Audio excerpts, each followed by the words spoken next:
আসসালামু আলাইকুম ওয়া রাহমাতুল্লাহ। প্রিয় দাখিল 27 পেজ, তোমাদের সফলতার দীর্ঘ পথ চলায় অনলাইন মাদ্রাসা ক্যাম্পাস তোমাদের জন্য নিয়ে এসেছে বিষয়ভিত্তিক 250 প্লাস ক্লাস এবং গুরুত্বপূর্ণ শীট সহ নানা ধরনের উপকরণ। এবং সবচেয়ে আকর্ষণীয় বিষয় হচ্ছে আমাদের প্রত্যেকটা কোর্স, প্রত্যেকটা শীট তোমাদের জন্য বিনামূল্যে আমরা দিচ্ছি, যাতে করে তোমরা তোমাদের পথ চলাকে আরো সহজ করতে পারো। তো এর ধারাবাহিকতায় আজকে আমি তোমাদের সাথে ম্যাথ নিয়ে আলোচনা করব। নবম দশম শ্রেণীর নবম অধ্যায় যে ত্রিকোণমিতি।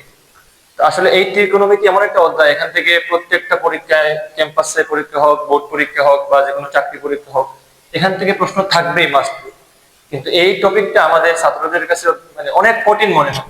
তো আজকে আমি একেবারে সহজে তোমাদেরকে এই ত্রিকোণমিতির 9.1 যেটা আছে, আমরা 9.1 যেটা, এটা আমরা আজকে সলভ করে দেবো ইনশাআল্লাহ। তো আমরা আসলে গতানুগতিক পড়া পড়বো না আরকি, আমরা তোমরা যেভাবে নিয়মিত ক্লাস করো এর বাইরে গিয়ে আমরা কিভাবে একেবারে অল্প জিনিসে আমরা পুরো অধ্যায়টা আমরা শিখতে পারি এবং পুরো মুখস্থ না করে কিভাবে আমরা অধ্যায়টা যে কোনো অঙ্ক সলভ করতে পারি, সেই বিষয় নিয়ে আজকে কথা বলবো। তো আজকের এই টপিকটা পুরোপুরি পারার জন্য শুরু থেকে শেষ পর্যন্ত ক্লাসটা দেখতে আশা করি। তো আজকে দেখো আমরা 9.1 কে আমরা সলভ করার জন্য মোট আমরা 5টা টাইপের অঙ্ক করবো। হ্যাঁ, 5 টাইপের অঙ্ক করবো আমরা। তো এই 5টা টাইপ যদি তুমি একটা একটা করে মনে রাখতে পারো, তাহলে তোমার জন্য পুরো এই 9.1 যে অধ্যায়টা আছে এটা পুরোপুরি সহজ হয়ে যাবে। তাহলে দেখো আমরা প্রথমে শুরু করি। আমরা যদি এখানে টাইপ 1 লিখি, হ্যাঁ দেখো 1 নাম্বার টাইপ। যেহেতু আমরা 5টা টাইপ দিয়ে অঙ্ক করব, 1 নাম্বার টাইপে আমরা দেখো কি করতে পারি। আমি এখানে তোমাদের জন্য কিছু অঙ্ক নোট করে নিয়ে আসছি। এখানে দেখো 6 এর ক, 7 এর ক, খ, তারপর হচ্ছে 9 এবং 18। এই যে আমি 1টা 2টা 3টা 4টা অঙ্ক লিখলাম, এই 4টা তুমি মাত্র একটা টাইপে তুমি এই 4টা অঙ্কই সলভ করতে পারবে। টাইপটা কি দেখো, এখানে হচ্ছে এই যে এই অঙ্ক হচ্ছে নিচের দুটিকে সূত্র ফেলতে হবে, নিচের দুটিকে সূত্রে ফেলতে হবে। হ্যাঁ, তো টাইপ 1 এ কি আছে দেখো, আমাদের টাইপ 1 এ আছে 6 এর ক, 7 এর ক খ এবং 9 এর 18। এটা কিভাবে আমরা সলভ করব, যে নিচের যে দুইটা আছে দুইটা মান থাকবে, অর্থাৎ আমরা যেটাকে হর বলি, এই দুইটাকেই সূত্রে ফেলতে হবে। তাহলে দেখো আমরা একটা অঙ্ক সলভ করে দেখাই, তাহলে তোমাদের জন্য এটা সহজ হয়ে যাবে। আমরা 6 এর ক নাম্বারটাই আমরা সলভ করি। দেখো 6 এর ক নাম্বারে কি আছে, প্রশ্নটা আমি যদি একটু তুলি, তাহলে 1 বাই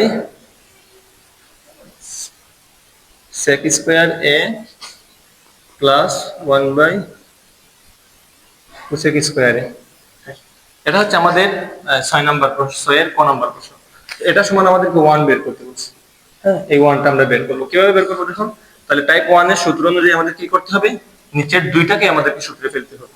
তো দেখো এখানে 1 আছে, তাহলে যেহেতু sec আছে তাহলে sec এর সম্পর্ক আমরা আগের ক্লাসে কি পড়ছিলাম, 1 বাই cos স্কয়ার a হয়ে যাবে।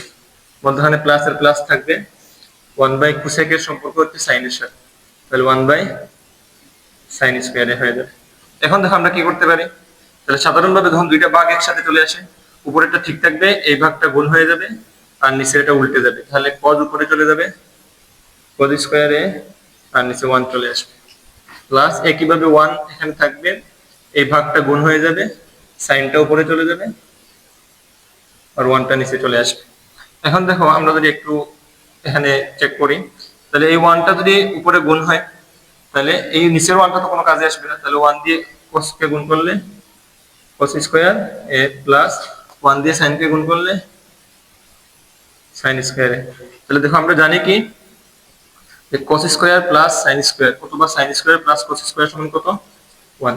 তাহলে দেখো কত সহজে আমরা এই অঙ্কটা সমাধান করতে পারলাম।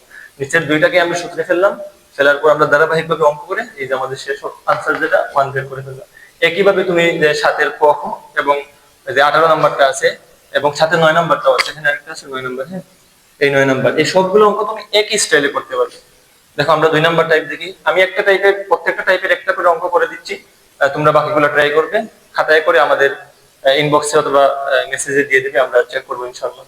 তো দেখো আমরা 2 নাম্বার টাইপ 2 যদি আমরা একটু খেয়াল করি, বারবার বলতেছি এই 5টা টাইপ তুমি যদি একটু মনোযোগ দিয়ে পড়ো তাহলে এই পার্ট নিয়ে তোমার আর হতাশায় ভুগতে হবে না বা আলাদা কোনো টেনশন করা লাগবে না। এখন দেখো টাইপ 2 তে আমরা আহ, কি কি নিতে পারি। টাইপ 2 তে এখানে আমি যেগুলো তোমাদের জন্য নোট করেছি হচ্ছে 6 এর খ এবং গ, 6 এর খ এবং গ, তারপর হচ্ছে 7 এর ঘ আছে, 7 এর ঘ আছে, তারপর হচ্ছে 8 এর খ আছে। দেখো 1 2 3 4 এই 4টা উপ হচ্ছে টাইপ 2 তে আছে। তো টাইপ 2 তে কি করতে হবে, নিচের যে কোনো একটাকে সূত্রে ফেলতে হবে আমাদের।